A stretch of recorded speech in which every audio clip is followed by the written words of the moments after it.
Mr. Chairman, thank you very much. Before we go too far, I want to acknowledge the gentleman, the Honorable Jack Fields, former member of our Texas delegation, who was the ranking member of Energy and Commerce when he retired in 1996, is with us today. And Mr. Fields, I want to thank you.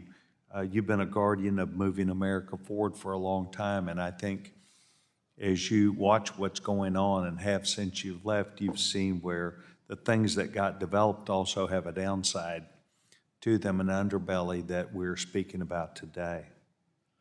I want to, if I can, go to anybody in the panel. I've read the testimony and also the things which we have prepared, Mr. Davidson's great staff, about the overview. And increasingly what comes out today is we have a problem. And I think we have seen and heard this.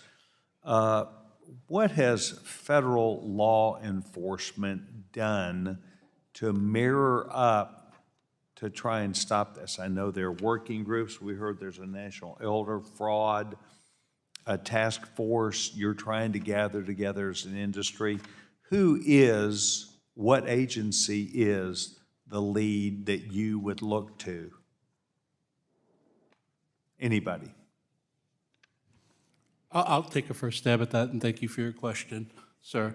From a financial institution standpoint, we would interact with local or federal agencies within the state that we found the fraud. Can you name that? Yeah. So in other words, I know that the SEC or It depends FINRA has jurisdiction over looking at transactions and data and information. When you had something that you consider to be a crime, who do you look for? Who is the lead agency?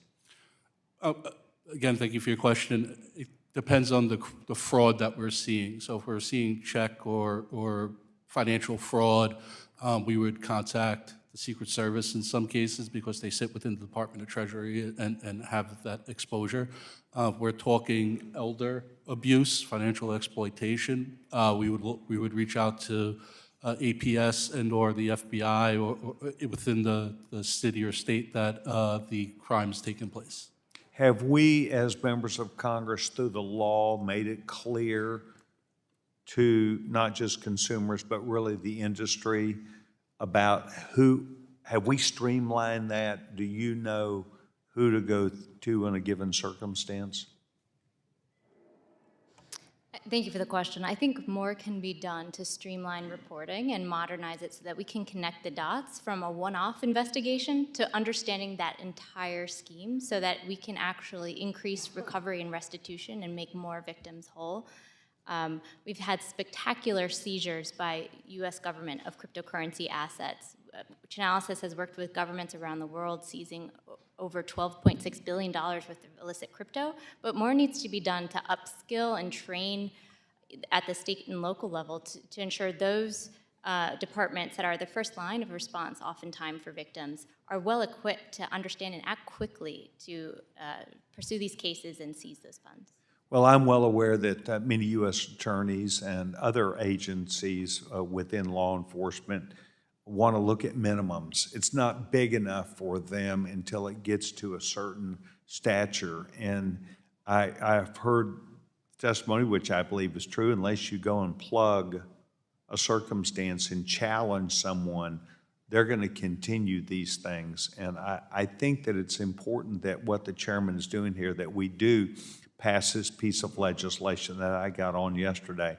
But we also have to have that translate to the Department of Justice, to law enforcement, that actually we honor them and ask them to please understand more about this. I think as they look at the crime, they also see what might be called MOs, method of operations, of how people do this, that then the feedback comes to you, which was talked about.